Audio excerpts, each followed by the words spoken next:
বন্ধুরা, good afternoon. বন্ধুরা, শিবানী রান্নাঘরে তোমাদের সকলকে স্বাগতম। শিবানী রান্নাঘর আজকে নতুন একটা রেসিপি নিয়ে এসেছি। সেটা হচ্ছে কি মাছ দেখতে পাচ্ছ? ফ্যাসা মাছ। তো আজকে ফ্যাসা মাছ আলু আর বেগুন দিয়ে, পেঁয়াজ দেবো এর মধ্যে, আর লঙ্কা দিয়ে, আর কালো জিরে ফোড়ন দিয়ে পুরো মাছটাই হবে। তো পুরো ভিডিওটাই দেখো। ভিডিওটা যদি ভালো লাগে লাইক কমেন্ট সাবস্ক্রাইব করে দিও। পাশে থেকো বন্ধুরা। তো চলো বেশি কথা না বলে ভিডিওটা স্টার্ট করা যাক। দেখো, আমি ওভেন স্টার্ট করে দিয়েছি আর এটা কড়া বসিয়ে দিয়েছি। কড়াটাও গরম হয়ে গেছে। আজকে রান্নাটা পুরো সর্ষের তেলের হবে। তো দেখো, সর্ষের তেলটা দিয়ে দিই একটুখানি বেশি করে। এটা মাছও ভাজবো, তরকারিও হবে এই তেলে। একটু নেড়ে দিই।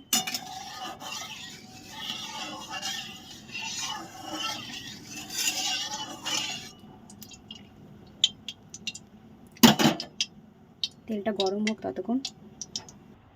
বন্ধুরা দেখো, তেলটা গরম হয়ে গেছে। এবার আমি মাছগুলো ছেড়ে দেবো। ফ্যাসা মাছ ভালো লাগে।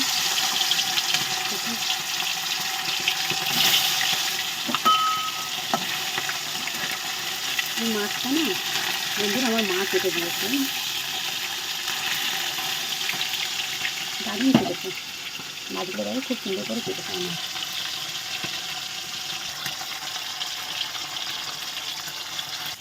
বন্ধুরা মাছটা ভাজা হয়ে যায়। দেখো, এই মাছটাকে তুলে নেব। দেখো বন্ধুরা, মাছগুলো ভেজেছি, পুরো কড়া করে ভাজিনি, মোটামুটি ভেজেছি। এবারে মাছগুলো আবার দুটো করে মাছ দেবো।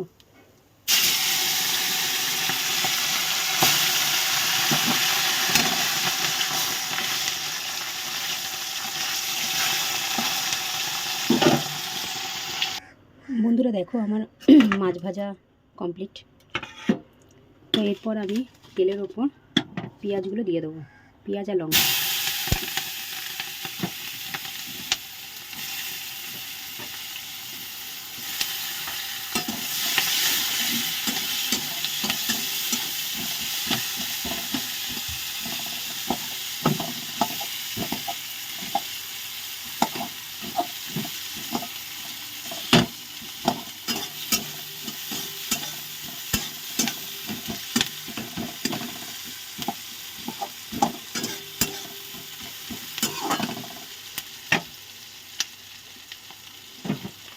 এরপর কালো জিরে দিয়ে দেবো।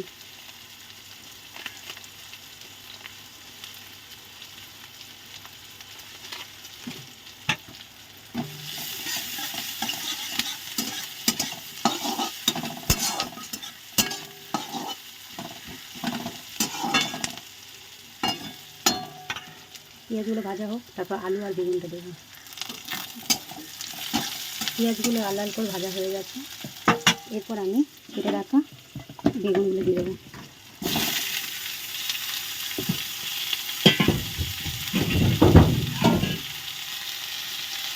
গ্যাসটাকে একটু চিনি আছে করে দেবো, তাহলে এটা পুড়ে যাবে মশলাটা। আস্তে করে দেবো, মশলা পুড়ে নেই। এরপর আমি কেটে রাখা আলুগুলো দিয়ে দেবো। বন্ধুরা, হলুদ গুঁড়ো, লঙ্কার গুঁড়ো আর চিনি, জিরের গুঁড়ো এর মধ্যে সব দিয়ে দিয়েছি। এরপরে মশলাটাকে ভালোভাবে মিক্সড করবো আলু বেগুনের সাথে।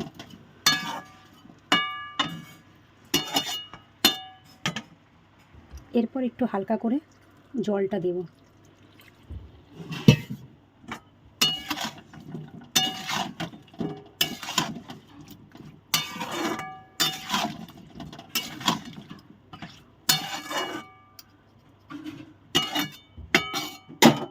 এরপর একটু ঢাকা দিয়ে দেবো। গ্যাসটাকে সিমে আঁচেই থাকবে। একটু সামান্য অল্প জোরে দেবো গ্যাসটা। এই দেখো, মশলাটা ভালো করে মজে গেছে আর একটু সেদ্ধও হবে। ঠিক আছে, এটা সেদ্ধ হতেও দিয়েছি, যাতে এরকমভাবে কষে কষে তোমরা রান্না করবে, দেখবে কষতে কষতে তোমাদের আলু সেদ্ধ হয়ে যাবে। আর একটু হোক, ঠিক আছে।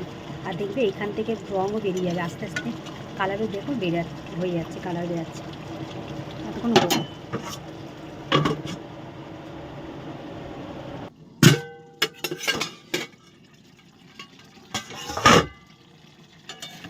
দেখো বন্ধুরা, দেখি আলুটা সেদ্ধ হয়েছে কিনা। এই দেখো বন্ধুরা, আলুও সেদ্ধ হয়ে গেছে।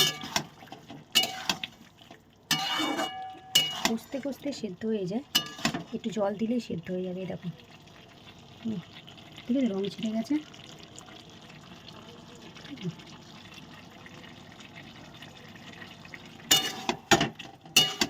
একটু জল ঢেলে দেবো এবারে, যতটা পরিমাণ ঝোল খাবে, আর বেশি জল দেবো না।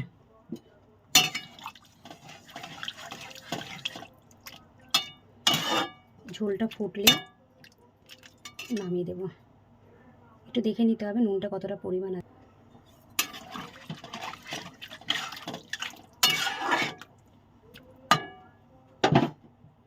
আর একটু জল দিতে হবে।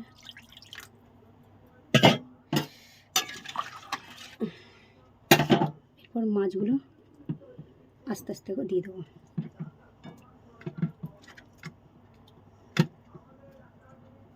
একটুখানি ঝোলটা ফুটলেই নামিয়ে দেবো। একদম সিম্পল সহজ পদ্ধতিতে রান্না। একটু জোরে আঁচটা দিয়ে দিলাম, কারণ আমার আলু সেদ্ধ খাওয়ার কোনো ব্যাপার নেই, শুধু ঝোলটা ফুটলেই নামিয়ে দেবো।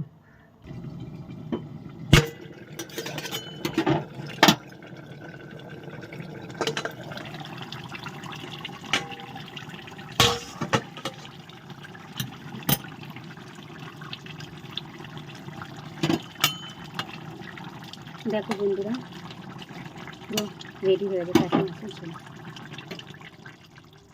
গ্যাসের ওভেনটা বন্ধ করে দিলাম।